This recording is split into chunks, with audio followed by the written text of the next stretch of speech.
Alright, let's get this out of the way. Is this movie whitewashing? Being a straight white male, perhaps I'm not the best person to decide this question on diversity casting, but let's look at the market of movies. Outside of the US, China is the largest consumer of movies, and so whenever movies are released, studios need to think about how well it will do in the Chinese market. Because of this, studios will deliberately cast famous Chinese stars or film a movie in China as kind of a blatant cash grab at the movie. Iron Man 3 did this in what might be the most shameful of ways. For the Chinese release, they inserted random unrelated scenes of Chinese movie stars specifically for it.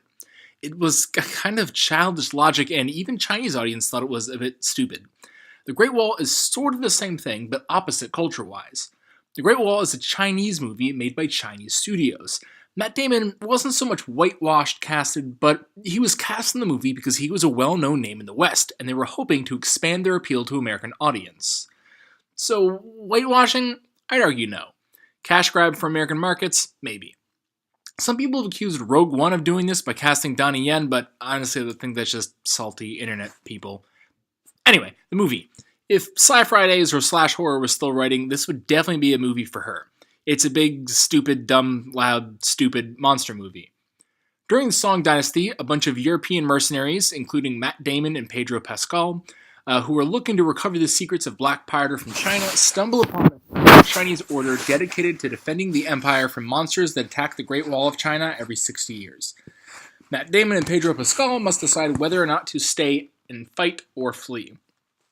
Firstly, the director is the same person who directed Hero and House of Flying Daggers, two of the most stunningly visualized and choreographed martial arts films of modern times. Unfortunately, he doesn't really bring this vision or style to the Great Wall. The monsters look terrible, and the costumes make the protagonists look like Power Rangers, which upon second thought actually might be a plus. So this was his first English movie, and it sort of shows in just how generic the film is.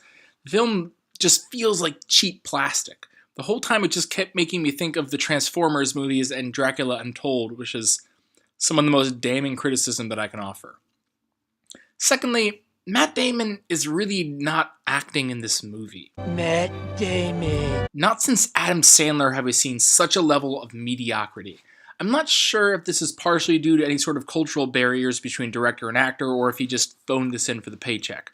And that's not to rag on Matt Damon. I really think that given the right movie and director, he can deliver phenomenal performances. Look at The Departed, or Good Will Hunting, or Saving Private Ryan. But not in this festering turd fire of a film.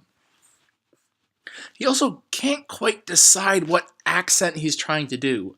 We have traveled thousands of miles in search of a weapon more powerful than we've ever known.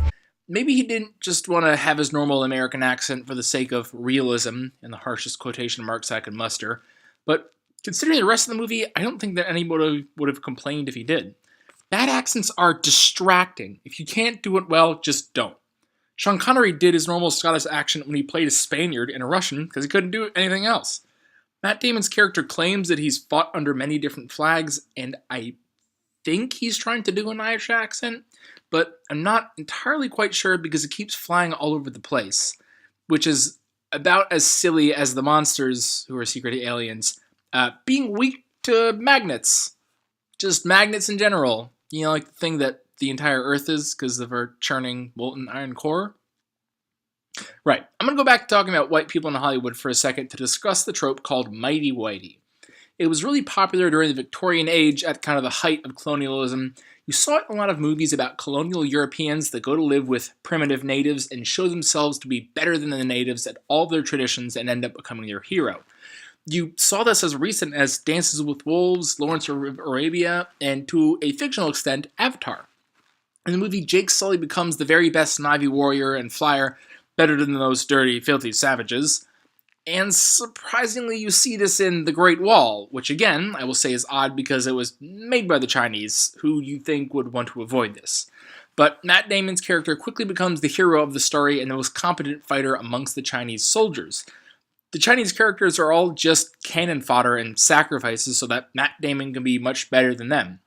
It's a little uncomfortable that the movie is, this white guy is so much better at fighting monsters than these elite Chinese soldiers preparing their whole life for this. You know what? I take it back.